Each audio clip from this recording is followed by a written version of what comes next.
გადავშალოთ ბიბლია მარკოზის სახარება მეორე თავი. კითხულობთ პირველ 12 მუხლს. რამდენიმე დღის შემდეგ კვლავ მივიდა კაპერნაუმში და ხმა დაირხა, რომ სახლშიაო. იმდენმა ხალხმა მოიყარა თავი, რომ კარში ტევა არ იყო და ეუბნებოდა მათ სიტყვას.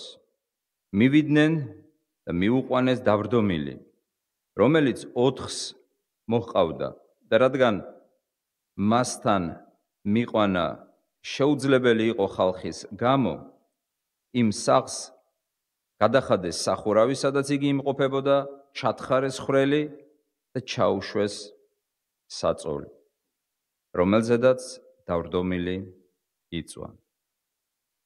იხილა იესო მათი რწმენა და უთხრა დავრდომილ შვილო, მოგეტევა შენი ცოდვები. იქ ზოგიერთი მწიგნობარი იჯდა და თავის გულში ფიქრობდა, რატომ ლაპარაკობს ასე? ღმერთს აგმობს. ვის ძალო ცოდვების მიტევება? ერთი ღვთის გარდა? იესო თავისი სულით მაშინვე მიხვდა, რასაც გულში ფიქრობდნენ ისინი და უთხრა, ასეთი რამ გულში რად გაივლეთ? რა უფრო ადვილია თქმა დავრდომილისთვის შენი ცოდვები მოგეტევა, თუ თქმა ადექი აიღე შენი საწოლი და გაიარე? ხოლო რათა იცოდეთ, რომ კაცის ძეს აქვს ქვეყანაზე ცოდვების მიტევების ხელმწიფება, უთხრა დავრდომილს, შენ გეუბნები, ადექი აიღე შენი საწოლი და წადი შენ სახლში.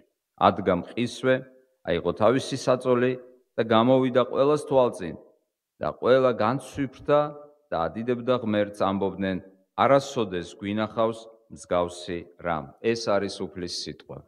ვილოცოთ. ღმერთო, მადლობა შენი სიტყვისთვის, რომელშიც გვაქვს სინათლე და შენი ნების გაცხადება.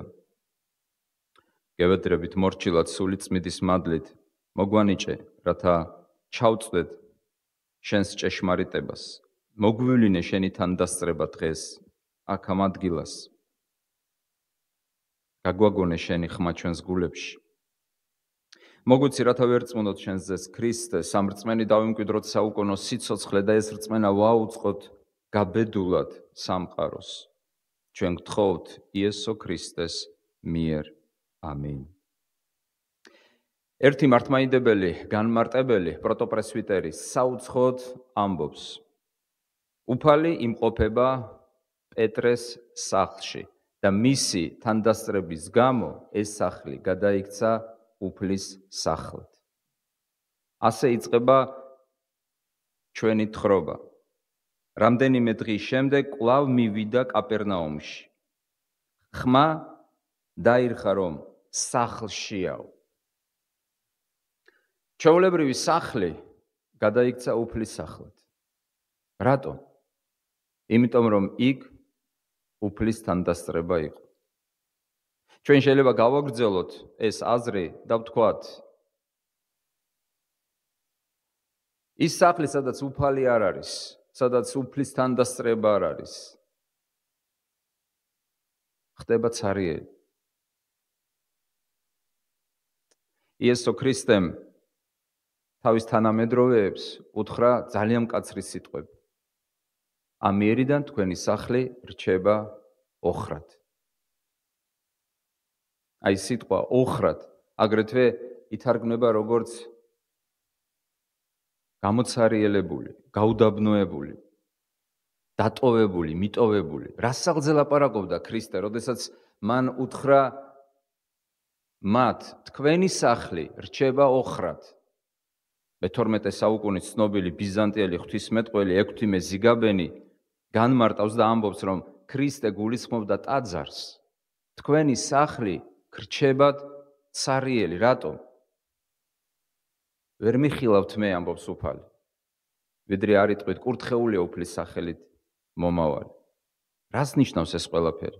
ჩვეულებრივი სახლი, პეტრეს სახლი, სავარაუდოდ, როგორც განმარტავენ, სადაც ქრისტე იმყოფებოდა და სადაც ეს სასწაული მოახდინა, ჩვეულებრივი სახლი გადაიქცა უფლის სახლად. რატომ? იმიტომ რომ იქ ქრისტე იმყოფებოდა და სახლი, რომელიც იწოდებოდა უფლის სახლად, აოხრდა და დაცარიელდა. რატომ? რატომ თქვა ქრისტემ ასეთი განაჩენი სიტყვები, უმკაცრესი სიტყვები, თქვენი სახლი, მიუხედავად იმისა, რომ იწოდება უფლის სახლად, რჩება აოხრებული, ცარიელი. გადაიქცევა უდაბნოდ. რა ხდის სახლს ან ადგილს უფლის სახლად? რა? ლოკაცია, კარგი რემონტი, დიდებულება, მოკაზმულობა, სილამაზე. რა? უფლისთან დასწრება. აი როგორც მართლმადიდებელი განმარტებელი, პროტოპრესვიტერი, საუცხოდ ამბობს, ჩვეულებრივი სახლი, მებადურის სახლი გადაიქცა უფლის სახლად, ტაძრად. რატომ? იმიტომ რომ ქრისტე აღმოჩნდა. ეს სახლი შეიძლება უფლის სახლად გადაიქცეს, თუ ქრისტე ჩვენ შორის იქნება, თუ ქრისტე ჩვენ შორის არ იქნება.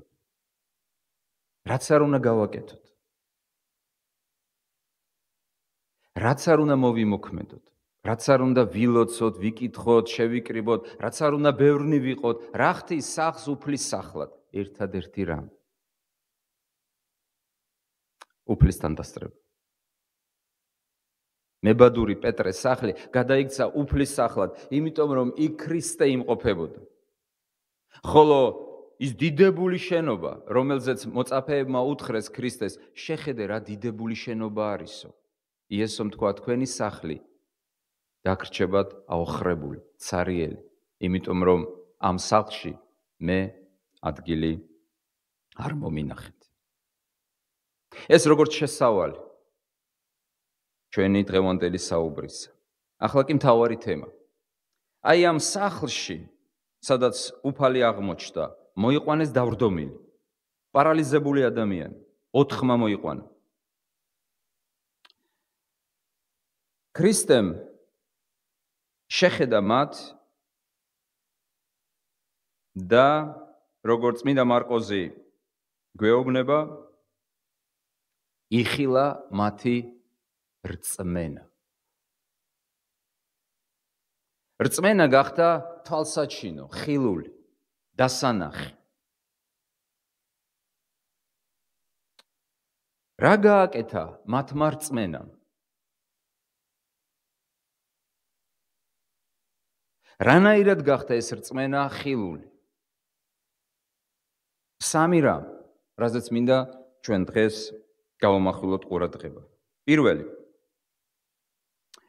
რწმენამ გააერთიანა ადამიანები. რწმენის გამაერთიანებელი ძალა და მნიშვნელობა. მეორე, რწმენამ გახადა ადამიანები გაბედულები, მამაცები. და მესამე, რწმენამ მიიყვანა ადამიანები თავად ქრისტესთან. 3 რამ, რწმენამ გააერთიანა, რწმენამ აქცია ადამიანები გაბედულები, მამაცები და მესამე, რწმენამ მიიყვანა ადამიანები თავად უფალ იესო ქრისტესთან. აი ამ სახლის მთავარ პერსონასთან, მთავარ პიროვნებასთან. რაც შეეხება პირველ ნაწილს, რწმენა აერთიანებს ადამიანებს. ვიდრე ჩვენ რწმენის ამ ძალაზე ვიტყოდით, მოდი დავსვათ შეკითხვა, რომელსაც სვამს წმინდა იოანე ოქროპირი. ვისი რწმენა იხილა ქრისტემ? აქ რომ ყოფილიყო დაწერილი და იხილა იესო მისი რწმენა, უკვე გასაგები იქნებოდა, რომ დავრდომილის რწმენაზეა ლაპარაკი. მაგრამ წერია იხილა იესომ მეხუთე მუხლში. რა წერია? მათი რწმენა. ვისი მათი? არსებობს რამოდენიმე ვარიანტი პასუხისა. ლოგიკურად, მათი ანუ ამ 4 მეგობრის, რომელიც ერთად მოქმედებდა, ან მათი იგულისხმება ამ 4 მეგობრისა და დავრდომილის რწმენა. ეკლესიის დიდი მამა და მოძღვარი განმარტავს და ამბობს, რომ პირველ რიგში ჩვენ უნდა ვიგულისხმოთ აქ რწმენა ამ 4 მეგობრისა. და აგრეთვე არ უნდა დავივიწყოთ და გამოვრიცხოთ რწმენა დავრდომილისაც. რატომ? ოქროპირი შესანიშნავად განმარტავს და ამბობს, იმიტომ რომ დავრდომილის რწმენა რომ არა, ის არ მისცემდა უფლებას ამოთხ მეგობარს, რომ აყვანილი ყოფილიყო და მიყვანილი ყოფილიყო ქრისტესთან. უბრალოდ არ დათანხმდებოდა, თუნდაც ის იყო პარალიზებული. დათანხმდა რა, გაჰყვა რა მათ. ოქროპირი მიიჩნევს, რომ მათ რწმენაში იგულისხმება აგრეთვე არა მარტო ამ 4 მეგობრის რწმენა, არამედ დავრდომილის რწმენაც. შეხედეთ, ჯანმრთელები და დავრდომილი ავადმყოფი, ყველა გაერთიანებულია. 4 ადამიანი გაერთიანდა, მეხუთე დაემატა, ყველა ერთად მოქმედებს. რამ გაერთიანა ისინი? რწმენამ. იხილა ქრისტემ მათი რწმენა. ლუთერი ამბობს, რომ ბუნებაში, საზოგადოებაში, ასე ვთქვათ, არსებობს სამი სახის, რამოდენიმე სახის ერთობა, კავშირი. ერთი ეს არის ბუნებრივი ერთობა, ოჯახი, მამა, დედა, მშობლები, შვილები, დები, ძმები, ბიძაშვილები, მამიდაშვილები, პაპები, ბებუები, შვილიშვილები, შვილთაშვილები, ნათესავები, ერთი ერის წარმომადგენლები და ასე შემდეგ, ნათესაური კავშირები, ბუნებრივი. მეორე სახის ერთობა, ეს არის ერთობა დაკავშირებული რაღაც საქმესთან, საქმის ერთობა. ეს შეიძლება იყოს კარგი საქმე, შეიძლება იყოს ცუდი საქმე. რომელი გახსოვთ თქვენ სოფლიოში ცნობილი ყველაზე დანაშაულებრივი ორგანიზებული ერთობა, საზოგადოება, ყველაზე ცნობილი. ალბათ გახსენდებათ იტალიური კოზა ნოსტრა. კოზა ნოსტრა სიტყვასიტყვით ნიშნავს ჩვენი საქმე. ეს არის გაერთიანება საქმის ირგვლივ. როგორც თქვით, საქმე შეიძლება იყოს კარგი, შეიძლება იყოს ცუდი. კოზა ნოსტრას შემთხვევაში ეს არის კარგი საქმე თუ ცუდი საქმე? ცუდი საქმე. ისინი თავს უწოდებდნენ ოჯახს, მათი წევრები იყვნენ ოჯახის წევრები, უფროსი იყო ნათლი მამა და ასე შემდეგ და ასე შემდეგ. ერთობად ქცეული ადამიანები, რომლებსაც აკავშირებდა მხოლოდ ერთი რამ. ყვლელობა, დატერორება, აწიოკება, ფულის მოხვეჭა, მოგრთამვა, დანაშაულებრივი ქმედებები. თუმცა შეიძლება ადამიანები გაერთიადნენ კეთილის საქმის გარშემოც. ცნობილი ერთობა ბიბლიაში, როდესაც ადამიანები გაერთიადნენ მშენებლობის გამო, რომელი გახსენდებათ? ბაბილონის გოდოლი. უამრავი ადამიანი გაერთიანდა, ერთ ენაზე ლაპარაკობდა, ეს იყო ძლიერი ერთობა. იმისთანა ერთობა იყო, რომ ღმერთმაც თქვა და ახსენა. ისინი გაერთიადნენ და გააკეთებენ, რაც ჩაიფიქრეს, იმიტომ რომ ერთნი არიან. თქვენ იცით რა მოხდა შემდეგ ამ ისტორიაში. მაშასე პირველი ერთობა, ეს არის ბუნებრივი ერთობა, ნათესაური ერთობა. ამ ერთობისათვის არაფერია საჭირო გარდა დაბადებისა და ამ ქვეყნად მოსვლისა. არავინ არ ირჩევს სად გაჩნდეს, რომელ ოჯახში, რომელ ერში, რომელ ქვეყანაში. დაიბადა ადამიანი იმ კლანის, იმ ოჯახის, იმ ერის ნაწილია. მეორე, ეს არის საქმის ერთობა, აქ ადამიანი უკვე ირჩევს. და არსებობს კიდევ, ლუთერი ამბობს, მესამე სახის ერთობა, რომელსაც ქვია რწმენის ერთობა. რწმენის ერთობა აერთიანებს ყველას, ქალს, კაცს, ყველა ერის წარმომადგენელს. ეს არის საყოველთაო რწმენა. განათლებულს, გაუნათლებელს, ჯანმრთელს, დავრდომილს, კულტურულს, უკულტუროს, ელინს, ბარბაროს, ნებისმიერ ადამიანს. ეს არის რწმენის ერთობა. რწმენა აერთიანებს. ყველა კვირას ჩვენ ვაცხადებთ სარწმუნოების სიმბოლოს. არ გეგონოთ, რომ ეს უბრალოდ ჩვენი თქმა არის, ან ჩვენი რწმენის აღმოხთა არის ღვთის წინაშე. ეს არის ერთობის დემონსტრაცია. სიმბოლოს გაცხადებას აქვს ლიტურგიული მნიშვნელობა. ჩვენ ამით ვაღიარებთ, ვამტკიცებთ, რომ ერთნი ვართ. აი ამ რწმენაში. ერთად ვაღიარებთ. ვინც არ აღიარებს და ჩუმად არის, ის ერიყება ამ ერთობას. ბუნებრივია. სხვადასხვა სიმბოლოს, ბერძნული სიტყვის სიმბოლოს განმარტება ნიშნავს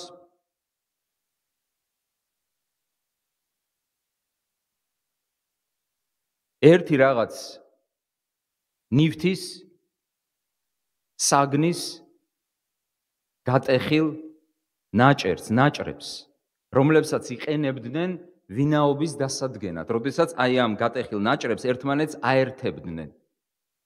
ვინაობის დასადგენად. თუ გატეხილი ნაჭრები დაემთხვეოდა ერთმანეთს და ერთ მთლიანს შეადგენდა, პიროვნება ადასტურებდა თავის ვინაობას. აი ეს მნიშვნელობა ჰქონდა სიტყვა სიმბოლოს. ამიტომაც ჩვენ ვუწოდებთ რწმენის სიმბოლოს. იმიტომ რომ ეს რწმენა ჩვენ გვაერთიანებს. ხშირად სვამენ შეკითხვას, ამ ერთობებს შორის რომელია ყველაზე უფრო ძლიერი და მდგრადი? რომელი მოითხოვს ყველაზე უფრო მეტ ერთგულებას? მე არ ვიცი, მაგრამ რამდენადაც ცნობილია აი ის დანაშაულებრივი ორგანიზაციის მოთხოვნა იყო იმდენად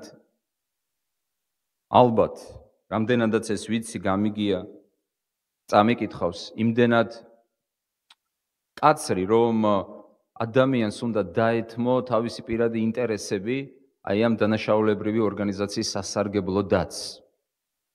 ორგანიზაცია მოითხოვდა უპირობო ერთგულებას.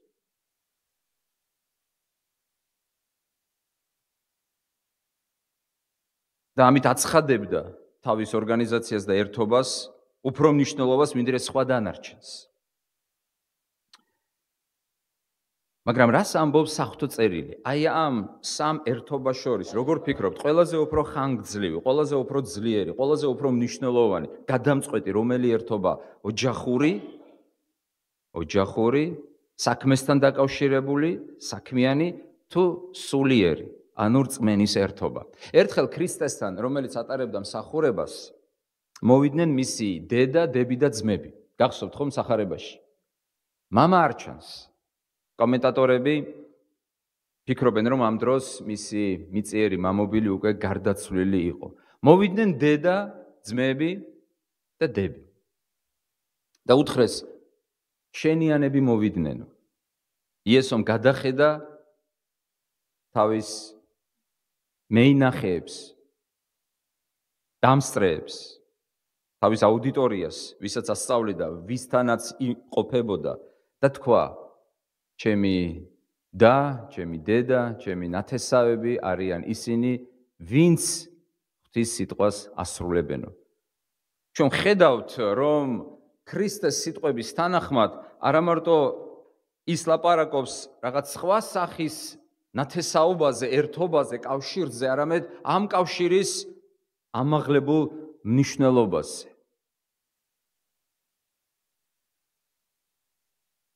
და ამ ერთობას ქვია ღვთისშვილთა ერთობა.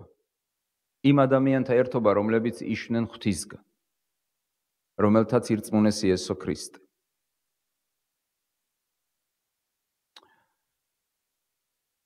ყველა დროის საუკეთესო ხატრულ ნაწარმოებში, დონ კიხოტში, არის ჩაშენებული ერთი ისტორია.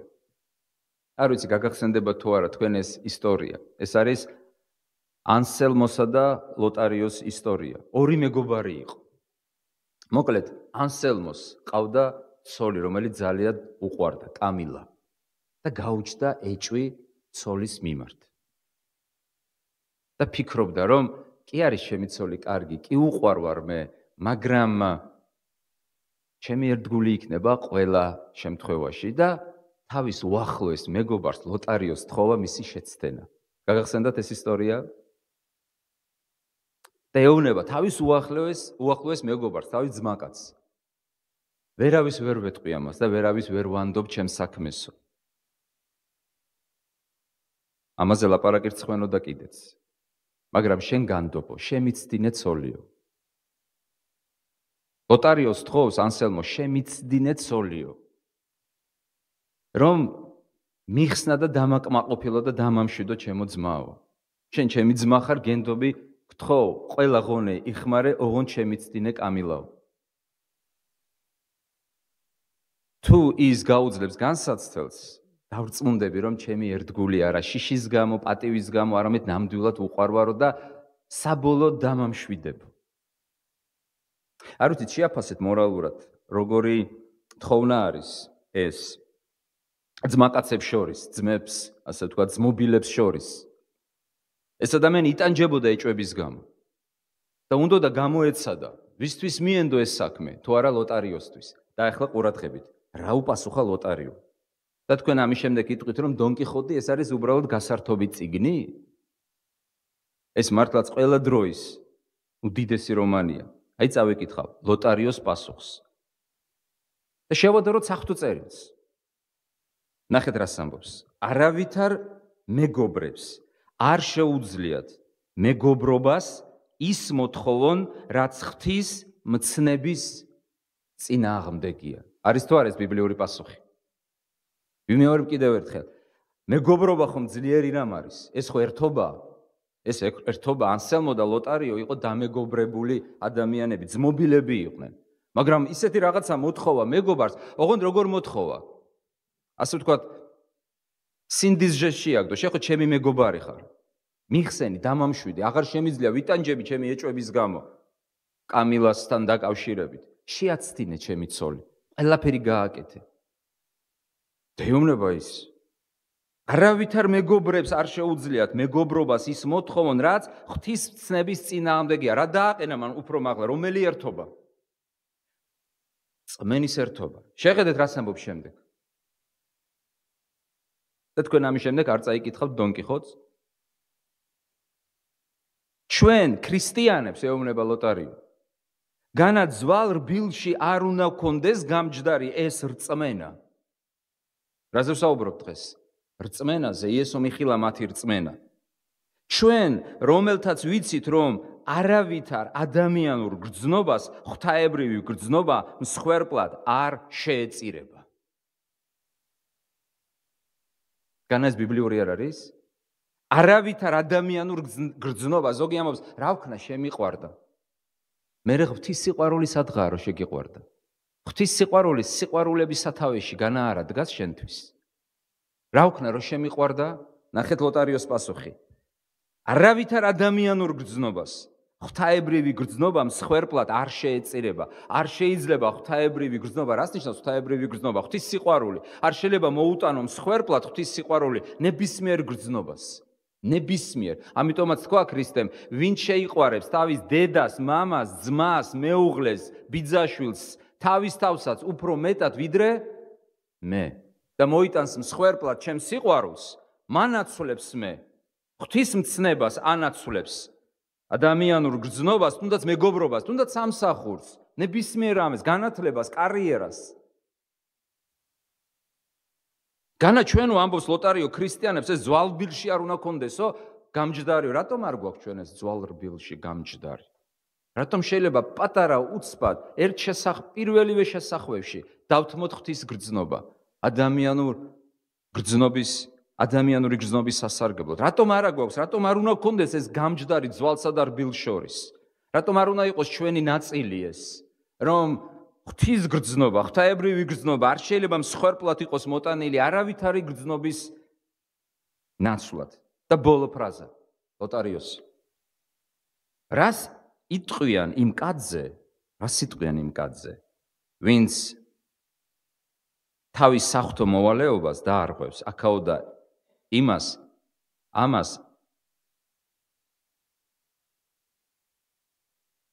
მეგობარს მოეპრიანაო. აქაოდა ეს მეგობარს მოეპრიანაო. რას იტყვიან იმ კაცზე? თქვენ რას უპასუხებდით ლოტარიოს? რას უპასუხებდით სერვანტესის ამ სიტყვებს? რას იტყვიან იმ კაცზე, ვინც თავისი საღვთო მოვალეობა, რისთვისაც არის ის შექმნილი, რისკენაც ღმერთმა მოუწოდა მას, დაარღვევს. რატომ იცით? იმიტომ რომ ჩემს მეგობარს ასე მოეპრიანაო. ჩემს ნათესავს მოეპრიანაო, ჩემს ქმარს მოეპრიანაო, ჩემს ცოლს მოეპრიანაო, ჩემს დირექტორს სამსახურში ასე მოეპრიანაო და ამიტომ მე ჩემი მოვალეობა უნდა დავარღვიო. რას იტყვიან ამ კაცზეო, ამბობს ლოტარიო? რას იტყვიან ამ კაცზე? ამ კაცზე იტყვიან, რომ მან საღვთო ერთობას, რწმენის ერთობას არჩია სხვა რაღაცა ერთობა. და ეს მის სინდისზე დარჩება მუდამ ჟამს. დიახ, ვინმე შეიძლება თქვას, ეს ძალიან მკაცრი მოთხოვნა. არსებობს საფუძველი ამ სიმკაცრისა. თუ კოზანოსტრაში ერთგულებას მოითხოვდნენ სასჯელის, შიშის, ტერორის, დაშინების და ფულის გამო, ხოლო ოჯახში ერთობას მოითხოვენ მხოლოდ ნათესაობის, გვარის და სისხლის გამო, რწმენის ერთობაში სულ სხვა პრინციპი მუშაობს. და ჩვენ ვნახავთ, სულ სხვა ძალა მუშაობს, სულ სხვა საფუძველი არსებობს ამისა. არა დაშინება, არა ფული, არა ანგარება, არა სისხლით ნათესაობა, უფრო მაღალი, მარადიული, უცვლელი, რომელიც გაუძლებს ყველაფერს, ყველა ცეცხლს, ყველა სიცივეს, დროს, საუკუნეებს, ასწლეულებს და დარჩება უცვლელი. რწმენამ გაერთიანა ეს ადამიანები. რწმენამ ერთად ამყოფა ეს ადამიანები, რწმენა დღეს გვაერთიანებს. ჩვენ თუ ჩავეწერებით რწმენის რიგებში, თუ ვირწმუნებთ და გავხდებით ნამდვილი მორწმუნეები და როგორც ლოტარიო ამბობს, თუ ძვალ ბილში გვექნება გამჯდარი ეს რწმენა. მეორე, რწმენამ გახადა ეს ადამიანები გაბედულები, მამაცები. აბა შეხედეთ ამ ხალხს, ისინი გამოვიდნენ სააშკარაოსზე. უცნობი პირები. და ნახეთ რა გააკეთეს. რადგანაც ვერ მიაღწიეს ქრისტეს ხალხმრავლობის გამო, მეოთხე მუხლი ამბობს, გადახადეს სახურავის სახლს, სადაც ქრისტე იმყოფებოდა, ჩათხარეს ხვრელი, ჩაუშვეს საწოლი. წარმოიდგინეთ, ხალხი ყველა უყურებს მათ. საკუთარი თავი გამოიყვანეს სააშკარაოზე. მათ არ შერცხვათ. იოანეს სახარება, მეოთხე სახარება, ეგრეთ წოდებული სულიერი სახარება. შეხედეთ. იონე გვატყობინებს, მოგვითხრობს ფარულ მორწმუნეებს. ხსმენია თუ არა ფარული მორწმუნეების შესახებ, სახარებიდან. მინიმუმ ორი სახელი ვიცით, ეს არის ნიკოდემოსი და მეორე იოსებ არიმათიელი. შეხედეთ კომპოზიციას სახარებისა. კომპოზიციას. ნიკოდემოსი სახარებაში გვევლინება პირველად, ეს არის მესამე თავი, როდის, რა პირობებში? ღამე, სიბნელეში. კომენტატორები თავს იტეხენ, რატომ მივიდა ღამე, მანდა მაინც ღამე, რატომ მივიდა ქრისტესთან, ალიონზე, დილა, შუა დღეს, რატომ მანდა მაინც ღამე? და უმრავლესობა იხრება იმ აზრისკენ, რომ არ უნდოდა, რომ ყველას დაენახა. იმიტომ რომ იყო ცნობილი ადამიანი. არ უნდოდა, რომ ყველასთვის ყოფილიყო გასაგები, ყველასთვის ყოფილიყო დასანახი, რომ მივიდა ქრისტესთან სასაუბროდ. აი ეს ნიკოდიმოსი, რომელიც პირველად გამოჩნდა ღამე, ფარულად სახარების დასასრულს გვევლინება უკვე როგორც მისი აშკარა მოწაფე. მაშინ, როდესაც ისინი, რომლებიც დღეში იმყოფებოდნენ, ანუ მოწაფეები, რომლებიც აშკარად მზის შუგზე მისდევდნენ ქრისტეს, გაიქცნენ, დაიმალნენ, გაქრნენ, სიბნელეში გადავიდნენ, ხოლო ის, ვინც სიბნელეში იყო, სინათლეში გამოვიდა და მან გააპატიოსნა იესო ქრისტეს გვამი. იოსებ არიმათიელზე პირდაპირ წერია, ის იყო ფარული მოწაფე. მაგრამ როდესაც ქრისტე მოკვდა, მონახა თავში გაბედულება და ეახლა პილატეს. და უთხრა, გაამხილა თავი. პრინციპში მან საკუთარი თავი გაამხილა. ვერავინ ვერ გაბედა პილატესთან მისვლა. ის მივიდა პილატესთან და უთხრა მას, მომეცით ქრისტეს სხეული.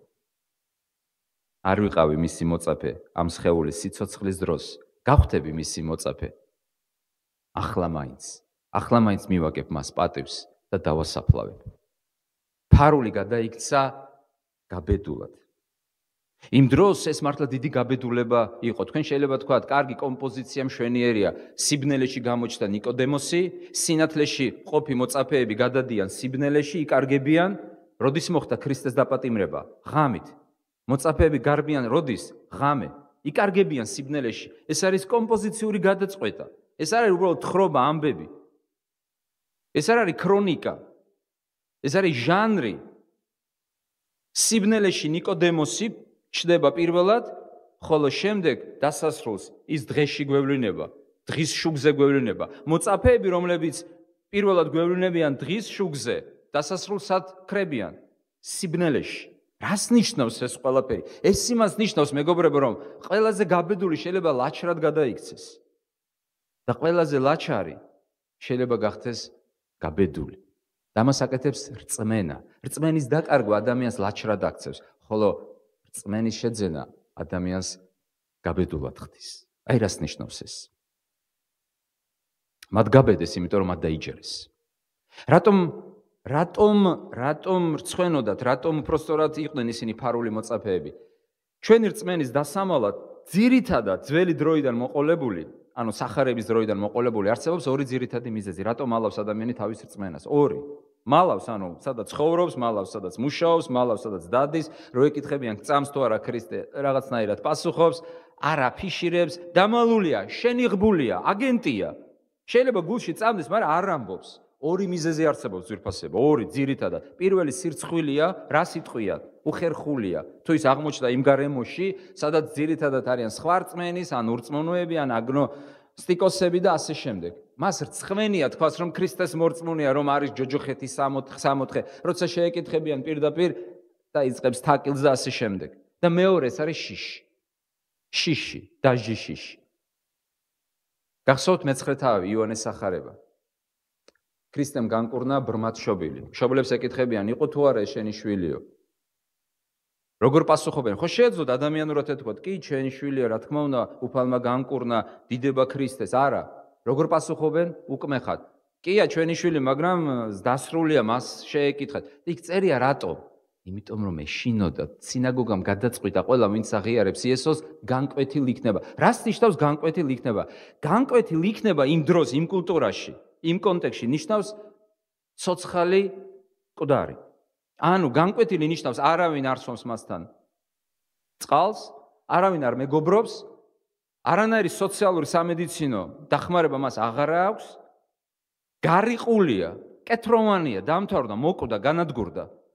ეს იყო ძალიან დიდი ფასის მოტანა, გამხდარიყავი ქრისტეს მიმდევარი, გეღიარებინა ქრისტე. შენ შეგეძლო გეღიარებინა, ოღონდ ფარული მორწმუნე ყოფილიყავი, ეს გაგიკეთებია თითები. გადაგეჯვარიდინებია და გეთქვა, ქრისტეს იქ წამს, არ მწამს. არ მწამს. მაგრამ სინამდვილეში გწამს. რა გააკეთა რწმენამ? რწმენა ყოველთვის ადამიანებს გაბედულებას ძენდა. ყოველთვის. რწმენის გამო აბრაამს გული არ გაუსკდა, როდესაც ღმერთმა უთხრა შვილი მომიყვანე მსხვერპლად. რწმენის გამო არ გაუსკდა მას გული. არამედ თამამად მოიყვანა თავისი შვილი. რწმენა პირველ ქრისტიანებს აძლევდა ძალას. იმისათვის, რომ ერთგულება ქრისტესთვის დაემტკიცებინათ. რწმენის გამო წმინდა კვიპრიანე კართაგენელმა 258 წელს რა საოცარია აი ამ ისტორიის კითხვა, როგორ შეეწირა ის თავისუფლად. ცრემლის, კანკალის, შფოთის გარეშე მოიდრიკა მუხლები და თავის თითქოს ბალიჟზე დებდა თავს. თითქოს ბალიჟზე დებდა თავს და იძინებდა. მუხლმოდრეკილმა თავი დადო. იმისათვის, რომ მოეკვეთათ ქრისტეს გამო.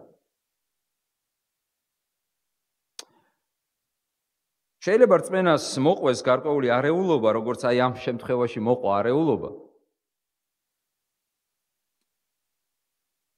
იმიტომ რომ გადახდილი სახურავი,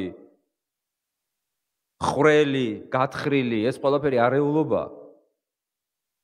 მაგრამ ეს იმას ნიშნავს, რომ მათ არ შერცხვათ ამის გაკეთება. რა ძალამ აიძულა, რა ძალამ გახადა ისინი ასეთებად? რწმენამ. და მესამე, უკანასკნელი. რწმენამ გაერთიანა ისინი რწმენამ მისცა მათ გაბედულება და რწმენამ მიიყვანა ისინი ქრისტესთან. ისინი ეძებდნენ არა სახლს, არამედ ქრისტეს ამ სახლში. ტაძარში მოდიან არა ტაძრისთვის, არამედ ამ ტაძრის ბატონისთვის, უფლისთვის, ტაძრის მთავარი პერსონისთვის, ქრისტესთვის. როგორც დასაწყისში ვთქვით, ჩვეულებრივი მებადური სახლი გადაიქცა უფლის სახლად, იმიტომ რომ იქ ქრისტე იმყოფებოდა და ესენი ეძებდნენ არა პეტრეს, არა ხალხს, არა მოციქულებს, არამედ ქრისტეს ეძებდნენ ამ სახლში. ამ სახლის ფასეულობა, ღირებულება იყო ქრისტეს თანდასწრებაში. გინახავთ თუ არა გატიალებული ტაძარი? ნახევრად დანგრეული, ან მთლიანად დანგრეული, ან გეტყვიან რომ აქ მხოლოდ საძირკველიღა დარჩა. ან სახლი დავანებო ტაძარ, სადაც გეტყვიან აქ ოდესღაც ცხოვრობდნენ ესა და ეს ადამიანები. იქ აღარაფერი აღარ არის. აი ეს სიტყვა გამოიყენა იესომ, როცა უთხრა, თქვენი ტაძარი რჩებათ აოხრებული. და შეიძლება გარეგნულად არ ჩანდეს ასეთი, მაგრამ თუ ქრისტე იქ არ იმყოფება, მაშინ ვინ უნდა ვეძებოთ ჩვენ? მათეს სახარებაში წერია, როდესაც მოგვები მოვიდნენ ქრისტეს მოსაძებნად, შევიდნენ სახლში, ასე წერია, და თაყვანისცეს ვის ამ სახლში? ქრისტეს, ოღონდ შვილს. ზუსტად ამგვარად შემოვიდნენ სახლში, ოღონდ სახურავიდან ჩაეშვნენ, დავრდომელი ჩამოუშვეს ქრისტესთვის. ისინი ეძებდნენ ქრისტეს. ლუთერი, დიდი კატეხიზმო. მე მგონი ეს სიტყვა უკვე უცხო არ არის, თავისუფლად შეგვიძლია გამოვიყენოთ. ვიმეორებ, კატეხიზმო, ეს არის ქრისტიანული მოძღვრების მოკლე გადმოცემა, კითხვა-პასუხის სახით. სიტყვა კატეხიზმო მომდინარეობს ძველი ბერძნული სიტყვიდან კატეხეო, რაც ნიშნავს დარიგებას, დამოძღვრას. ყველაზე ცნობილი კატეხიზმო, ლუთერის კატეხიზმო, დიდი კატეხიზმო ამბობს ასეთ სიტყვებს. ლუთერი ამბობს სინამდვილეში, დიდი გერმანელი რეფორმატორი.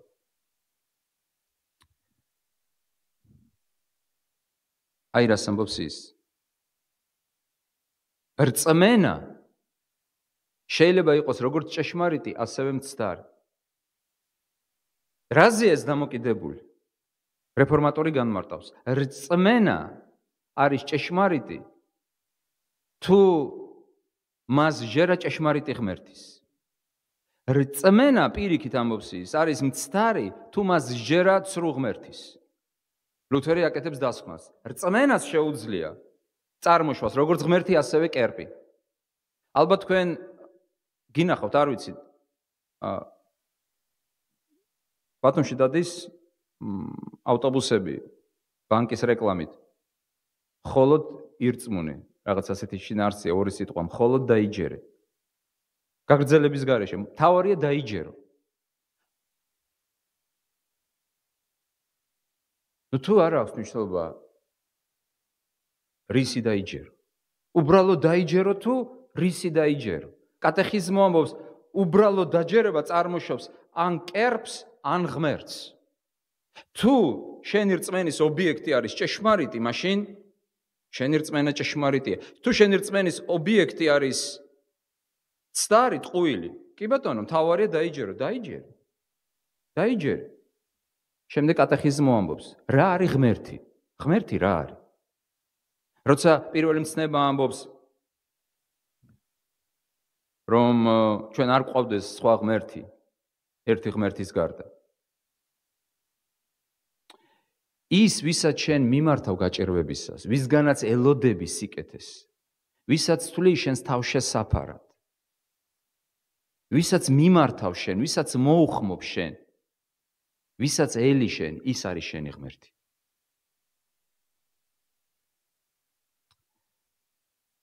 როგორია ქრისტიანული რწმენა? ქრისტიანული რწმენა არ მიედმოედება ყველაფერს.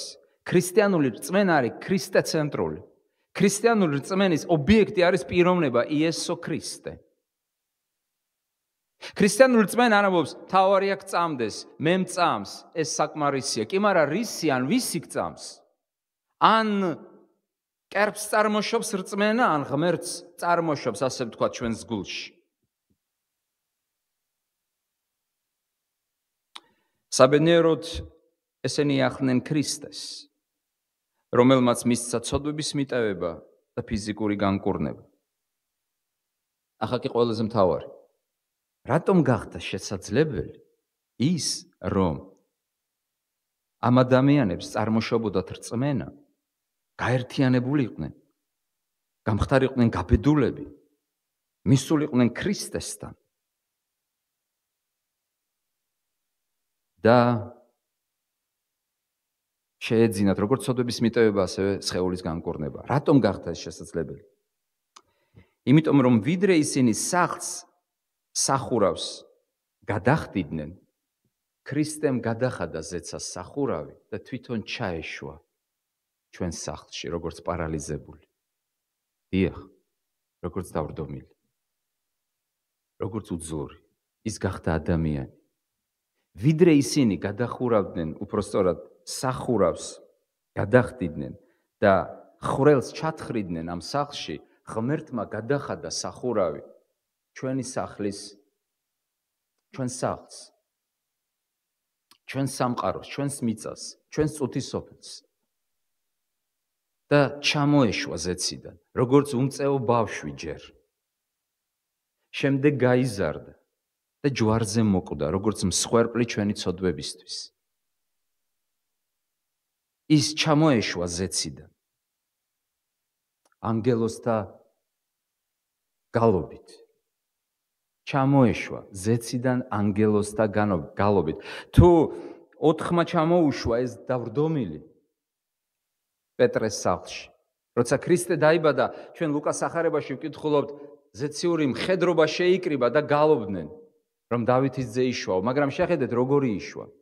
შეხედეთ ქრისტეს ჯვარზე, ის სრულიად დავრდომილია, უძლურია. წმინდა პავლე მოციქული ამბობს, ქრისტე მოკვდა უძლურებაში. მისი ხელები ვეღარავის ვეღარ ადებდა განსაკურნებლად. მისი ფეხები ვეღარ დადიოდა ქალაქში, სოფლებში. ის იყო პარალიზებული, გაჩერებული. ის მხოლოდ მძიმედ სუნთქავდა. ვეღარ დადიოდა, ვეღარ აკეთებდა. ერთადერთი რასაც შვებოდა, ლაპარაკობდა და ამ ლაპარაკითაც ხსნას ანიჭებდა. და მიანიჭა კიდეც ხსნა ჯვარზე, გონიერ ავაზაკს. ძმებო და დებო, ქრისტე შეგვეწირა ჩვენ. ქრისტემ დაიკავა ჩვენი ადგილი. რატომ შეძლო ამ კაცმა სარეცელიდან წამოდგომა? იმიტომ რომ ქრისტე მის ნაცვლად ჩაწვა. მაგრამ მესამე დღეს აღდგა. და ის დღესაც ცოცხალია. ის დღესაც შემოდის ჩვენს გულებში.